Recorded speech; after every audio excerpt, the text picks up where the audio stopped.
आज डॉक्टर श्यामा प्रसाद मुखर्जी जी का बलिदान दिवस है और हम सब लोग उस महान आत्मा को श्रद्धांजलि देते हैं जिन्होंने भारत की एकता और अखंडता के लिए अपने जीवन का बलिदान दिया।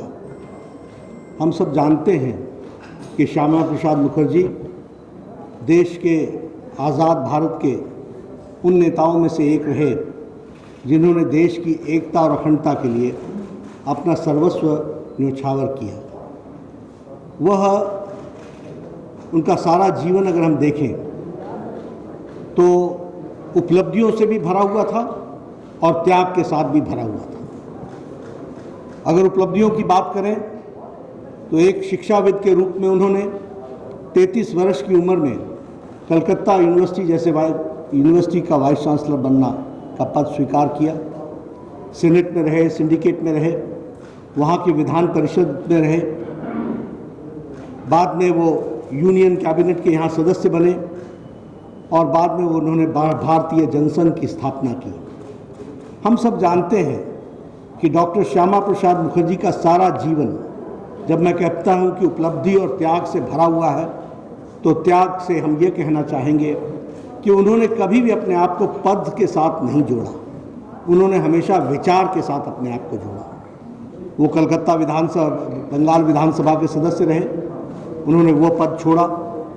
वो भारत के यूनियन कैबिनेट, प्रथम कैबिनेट के नेहरू जी के सदस्य थे, उन्होंने वह विचार के लिए छोड़ा और उन्होंने भारतीय जनसंघ की स्थापना की।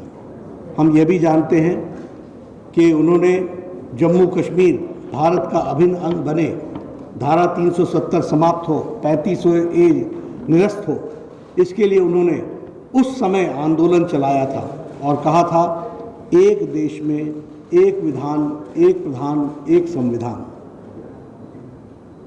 लेकिन हम सब जानते हैं कि जम्मू कश्मीर में एक अलग संविधान था, अलग प्रधान था और अलग निशान था।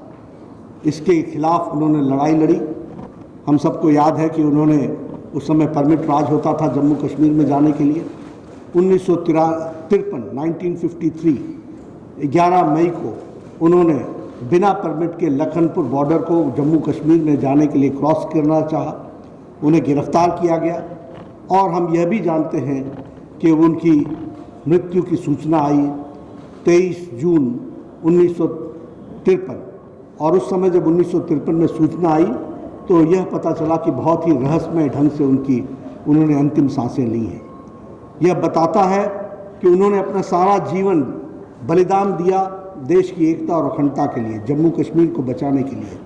और आज हमको संतोष इस बात का होता है कि मोदी जी के नेतृत्व में धारा 370 समाप्त हुई है, 35A निरस्त हुआ है और अब कश्मीर भारत का अभिन्न अंग बना है। इस बात का हम सबको संतोष भी होता है।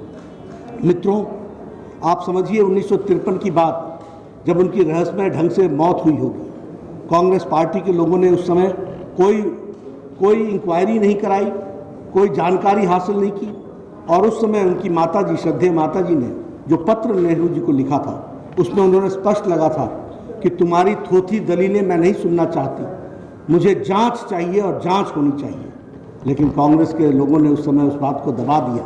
उन्होंने साफ आरोप लगाया था कि जम्मू कश्मीर की सरकार ने हमारे बेटे को रहस्यमय तरीके से मारा है और आप उनके ऊपर पर्दा डाल रहे हैं।